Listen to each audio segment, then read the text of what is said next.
Not this drama you are playing in your country, Zambia. Pray with a spiritual drama. Do a spiritual drama.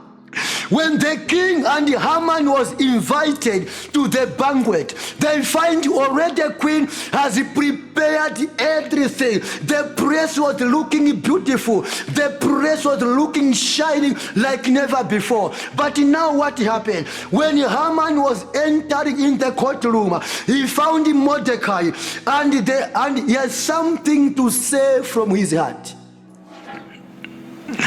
Why? You Mordecai, if I enter in the courtroom, you cannot even salute. Why? When I am entering in the courtroom, you cannot even salute or do anything or stand still. Why? What is your plan? What are you planning? Yes, I know. But what I know, we have the law that will take your life. We have the law that will take all of you as a Hebrew in this land.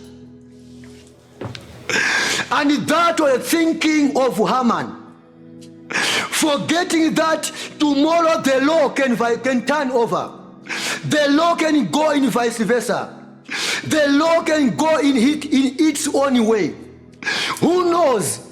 If you know better, maybe. But the law can turn upside down. The law can go vice versa. The law can go in its way where no one was expecting to go. This is what we are trying to say. Drama in the restaurant. Now when the time came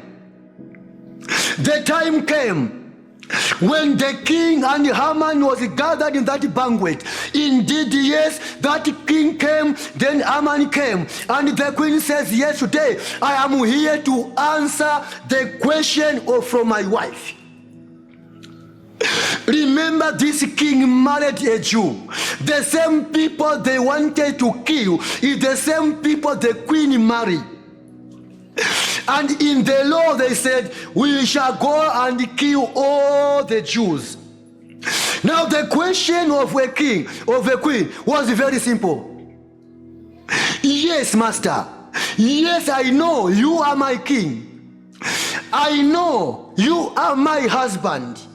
I know you are my ruler. But here is a question now that I want you to answer.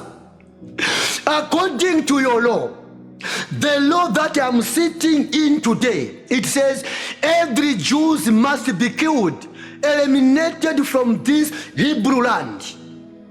Can you articulate well? Can you interpret this statement very well? The king says yes. According to the law that Haman will go read for us, that is what the law is saying. We are going to kill all the Jews in our land. Queen Esther says, yes, you have done well, my husband. You have done well, my king. Now remember, your wife is also a Hebrew. So before you kill these others, start with your wife. Hear me very carefully. Before you kill the remaining Hebrew, maybe my uncle Mordecai, because he's also an Hebrew, kill me as your wife first. Then you'll be killing all the Hebrews while I'm dead already. The husband or the king of Queen Esther, he says, if you are a Hebrew, yes, I can kill you. If you are a Hebrew, yes, I can kill all the Hebrews. But now here, you are the gatekeeper of this kingdom.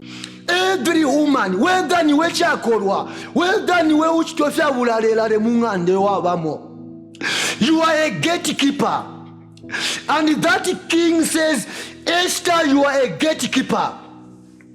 If indeed I want to kill you first, who will be my gatekeeper? Every woman is a gatekeeper.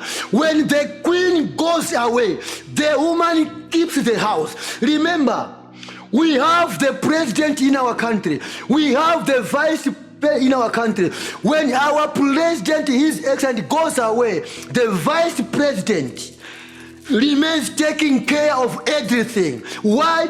Because she is a guest keeper.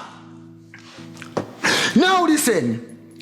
Here the king says, if I kill all the Jews from this land and leaving you alone here, what am I trying to say? They'll come to me. You have lost a lot of souls, but only this one. Why? How special is Queen Esther? How special is Queen Esther? How bad was these other Hebrews for you to kill many and to leave only a person? Why? My dear viewers, understand these things very well. It takes to those who with the wisdom, because God gave things to those who are wisdom, but the wiser should understand it very well. And then the king changes the law. The law that you see today, it can turn vice versa. I am Bishop Andrew Mwale. The law that you are hearing today from, it can go vice versa, or it can go on its way. Now listen very well. The king says, because of you, Queen Esther, I'll kill no one in this land. Whether Hebrew, whether Jew, whether a Jewish, I'll kill no one. Let your family live. Let your people live. And Esther says yes. Now because this law was made by Haman, and Haman, his duty or title was to eliminate Mordecai. So now what I am doing, we have the reading of Haman very well, and the judgment of the law very well. So because of this, now, to the place of Mordecai is where we are putting Haman. Remember, Haman was an Hebrew. Was a Hebrew. Haman was a Hebrew. And the law was to eliminate the Jew, which is a Mordecai.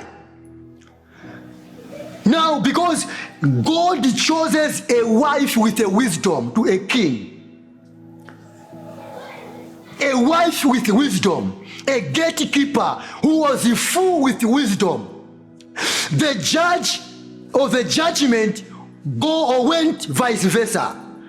They wanted to kill Mordecai. Later on, the one who was leading the law is the very person who was killed together with the family. Now hear me. If they were to kill all the Jews in that land, what happened when all the Israelites freed from Egypt? They experienced or they lived in a poverty which they never lived before.